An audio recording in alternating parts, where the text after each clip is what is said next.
حضرت سیدل اسخیا راکب دوش مصطفیٰ برادر شہید کربلا جگر گوشائے فاطمہ دل بند مرتضیٰ سیدنا امام حسن مجتبیٰ رضی اللہ تعالیٰ عنہ کا واقعہ سناؤں؟ آپ تو نبی پاک کے نواسے ہیں نا، آپ کی تو ولادت ہی مدینہ منورہ میں ہوئی ہے، مگر آپ کا حج کا کیا انداز تھا؟ آپ فرماتے ہیں کہ ایک مرتبہ آپ کہتے ہیں یا اللہ میں بہت شرمندہ ہوں، میں اللہ سے کس طرح ملاقات کروں گا، افسوس میں اس کے پاک گھر کی طرف کبھی پیدل چل کر حج پر نہیں گیا۔ اس کے بعد آپ نے مدینہ منورہ سے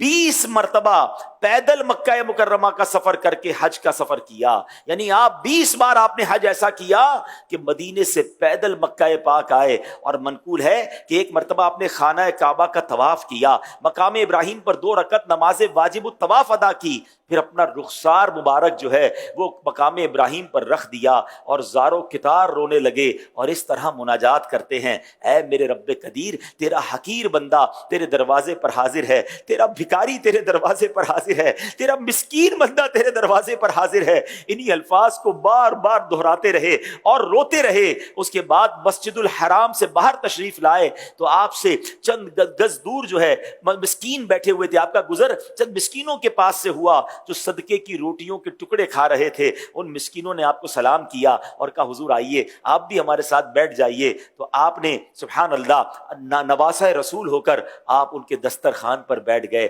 ان مسکینوں کے ساتھ بیٹھ گئے، عاجزی اور انکساری دیکھیں، اور پھر آپ نے کہا کہ میں تمہارے ساتھ کھانے میں بھی شرکت کرتا مگر ہم آل رسول پر صدقہ جو ہے وہ حرام ہے۔ اس کے بعد آپ نے ان مسکینوں کو کہا تو آپ سب میرے گھر آ جائیں، اور اپنے گھر لے گئے، اپنی قیام گاہ پر ان کی پرتکلف دعوت کی، انہیں شاندار کھانا بھی کھلایا اور ان سب کو تحفے بھی دیے، درہم بھی دیے۔ اللہ اکبر، یہ ہیں اللہ والے جن کی عاجزی کا عالم یہ، جن کی انکساری کا عالم یہ، اور جن کی رکت کا عالم یہ ہے کہ جب مکہ پاک میں جاتے ہیں تو یہ کیفیات بن جاتی ہیں، کعبے کے سامنے جاتے ہیں تو یہ کیفیت بن جاتی ہے۔ تو اے میرے حاجیوں، اگر نصیب سے یہ سفر ملا ہے نا تو اس بار یہ سفر آنسوؤں کے ساتھ کرنا ہے، اس بار یہ سوچ کر کرنا ہے کہ اللہ نے مرنے سے پہلے مجھے مغفرت کا ایک اور موقع دے دیا ہے، میری مغفرت کا ایک اور مجھے چانس دے دیا ہے۔